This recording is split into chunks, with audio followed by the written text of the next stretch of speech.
যুক্তরাষ্ট্রের রাজধানী ওয়াশিংটন ডিসির একটি হোটেলে প্রেসিডেন্ট ডোনাল্ড ট্রাম্পের নৈশভোজের সময় গোলাগুলির ঘটনা ঘটেছে।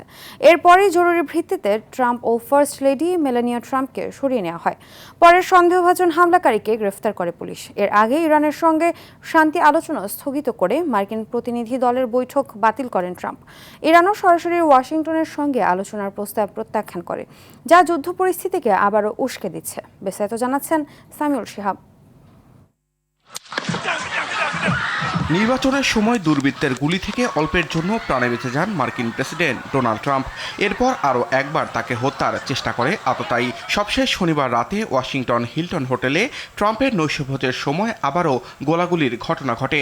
তবে এর লক্ষ্য ডোনাল্ড ট্রাম্প ছিলেন কিনা তা নিশ্চিত না হওয়া গেলেও হঠাৎ শব্দ পেয়ে ঘটনাস্থল থেকে সরিয়ে নেওয়া হয় প্রেসিডেন্ট ও ফার্স্ট লেডি মেলানিয়া ট্রাম্পকে। পরে বিবিসির খবরে এক নিরাপত্তা কর্মীর বরাতে জানানো হয় 7 থেকে 8টি গুলি ছুড়ে বন্দুকধারী সন্দেহভাজনকে হেফাজতে নেওয়া হয়েছে বলেও জানান ট্রাম্প।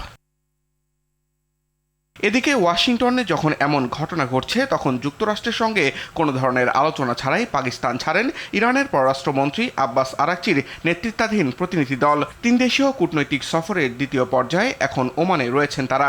তবে ওমান সফর শেষে আরাকচি আবারও পাকিস্তানে যেতে পারেন বলে জানিয়েছে ইরানের বার্তা সংস্থা মেহের নিউজ এজেন্সি। এরপর তার রাশিয়া যাওয়ার কথা রয়েছে। এদিকে শান্তি আলোচনায় পাকিস্তানের প্রচেষ্টার মধ্যেই মার্কিন প্রতিনিধি দলের ইসলামাবাদ সফর বাতিল করেছেন প্রেসিডেন্ট ডোনাল্ড ট্রাম্প। অন্যদিকে ইসরায়েলের পক্ষ থেকেও জানানো হয়েছে তাদের সব রকমের প্রস্তুতি নেওয়া আছে। এখন ইরানে হামলার জন্য কেবল যুক্তরাষ্ট্রের সবুজ সংকেতের অপেক্ষায় আছে তেল আবিব। ফলে ইসরায়েলের প্রচ্ছন্ন হুমকি ও ইসলামাবাদে সরাসরি বৈঠক ভেস্তে যাওয়ায় আবারও যুদ্ধ শুরুর আশঙ্কা দেখা দিয়েছে।